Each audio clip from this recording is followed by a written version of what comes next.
নজর রাখবো পরবর্তী সংবাদে। ধর্মনগরে যেখানে বাম শ্রমিক সংগঠনের গণ অবস্থান এবং তার সাথে গণ ডেপুটেশন প্রদান, 10 দফা দাবির ভিত্তিতে শ্রমিক স্বার্থ দাবিতে আজকে তাদের এই গণধর্ণা এবং ডেপুটেশনের আয়োজন। বিশেষ করে ধর্মনগরে আজকে বাম শ্রমিক সংগঠনের পক্ষ থেকে ডেপুটেশন প্রদান করা হলো মহকুমা শাসকের কাছে।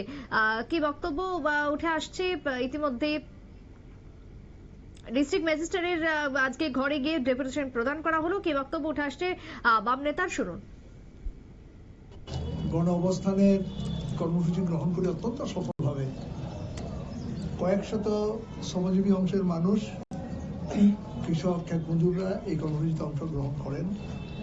এই কর্মসূচির অঙ্গ হিসেবেই 10 দফা দাবিতে উত্তর ত্রিপুরা জেলা শাসকের কাছে আমরা প্রতিনিধি দল স্মারকলিপি প্রদান করি। আমাদের মূল দাবি কি? এই গত 7 বছরে বিজেপি জোট শাসন প্রতিষ্ঠিত হওয়ার পর থেকে সবচেয়ে বেশি আক্রান্ত শ্রমিক এবং কৃষক, ক্ষেত মজুর, দিনমজুররা। তাদের জীবন জীবিকা আক্রান্ত, তাদের নাগরিক নিরাপত্তা আক্রান্ত, তারা অর্থনৈতিক অবরোধের শিকার। আমরা তার প্রতিকার চাই লড়াইয়ের মধ্য দিয়ে, কোনো ধরনের আপোষ না, লড়াই করে শ্রমিকের অধিকার আদায়ের লক্ষ্যেই 10 দফা দাবির ভিত্তিতে আমাদের এই লড়াই। আমরা কি বলেছি? আমাদের মহকুমার মধ্যে 60টা চা বাগান আছে, কয়েক হাজার চা শ্রমিক, নিয়মিত চা শ্রমিক রয়েছেন। আজকে তারা পেনশনে গেলে পেনশন পাচ্ছেন না, প্রভিডেন্ট ফান্ডের টাকা পাচ্ছেন না, দালালকে 70-80 হাজার টাকা না দিলে তাদের পেনশন, প্রভিডেন্ট ফান্ডের টাকা তারা পান না।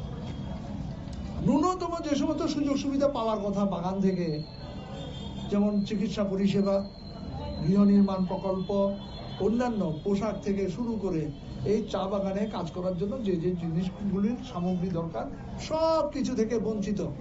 মালিক এবং জোট সরকারের প্রতিনিধিরা মালিকের পক্ষে কাজ করছেন, শ্রমিকের বিরুদ্ধে সেখানে ভূমিকা নিচ্ছেন।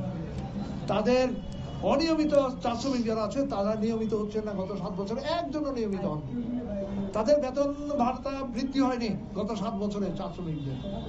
পরিবহন শ্রমিকদের কোনো নিরাপত্তা আছে? কোনো নিরাপত্তা আছে?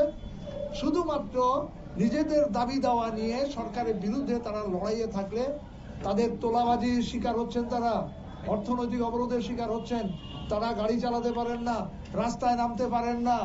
তার প্রতিক্রিয়া আমরা দেখেছি গত কয়েকদিন ধরে ধর্মনগর শহরে। আমরা দেখছি শ্রমিকরা আজকে মানমুখী, নিজেদের দলীয় ঝান্ডা নিয়ে আরেক পক্ষের বিরুদ্ধে তারা লড়াই করছে। শ্রমিকদের নিরাপত্তা আমরা চাইছি, তাদের নাগরিক অধিকার আমরা চাইছি। দোকান শ্রমিকরা সপ্তাহে একদিন ছুটি পাওয়ার কথা, কোনো দোকান শ্রমিক ছুটি পাচ্ছেন না। হকার উচ্ছেদ হয়ে যাচ্ছেন, পুনর্বাসনের কোনো ব্যবস্থা নেই। আজকে হকাররা নিরন্ন অবস্থায় রয়েছেন, অনাহারে রয়েছেন। ধর্মনগর পৌর পরিষদ, রাজ্য সরকার হকাররা কি পরিস্থিতির মধ্যে আছেন তা নিয়ে তাদের কোনো মাথা ব্যথা নেই। রেখা শ্রমিকদের 200 দিন কাজ, 340 দিন বেতন ভাতা দেওয়ার কথা ছিল, মজুরি দেওয়ার কথা ছিল।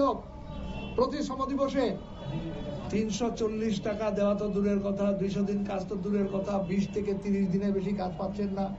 সমস্ত কাজ হচ্ছে যন্ত্র দিয়ে। মালিকের সাথে বোঝাপড়া করে পঞ্চায়েতে দুর্নীতির সাম্রাজ্য স্থাপিত হয়েছে। গত 3-4 মাস যাবৎ একজন রেখা শ্রমিকও তারা মজুরি পায়নি। এই পরিস্থিতি চলছে গোটা রাজ্য জুড়ে। গ্রামীণ রাস্তাঘাটের বেহাল অবস্থা, মনে হয় যুদ্ধ বিধ্বস্ত। কোনো সংস্কার নেই। সরকারের বরাদ্দ আমরা দেখছি বাজেটে, কিন্তু কার্যক্ষেত্রে গ্রামীণ রাস্তাঘাটের অবস্থা যেমন বেহাল অবস্থা, পানীয় জলের প্রচন্ড সংকট। প্রতিটা গ্রামে গ্রামে যান, তারা পেটের রোগে ভুগছে গ্রামীণ মানুষ। আপনারা শুনলেন বাম নেতার বক্তব্য। আজকে দিনে দাঁড়িয়ে জেলা শাসকের কাছে ডেপুটেশন প্রদান, 10 দফা দাবির ভিত্তিতে অনতিবিলম্বে তাদের দাবি পূরণের আজকে অধিকারের জন্যই এই ধরনের গণ ডেপুটেশন এবং তার সাথে ধর্ণার আয়োজন, এমনটাই জানালেন বাম নেতারা। ছোট্ট একটা বিরতির পর ফিরে আসবো, সঙ্গে থাকুন।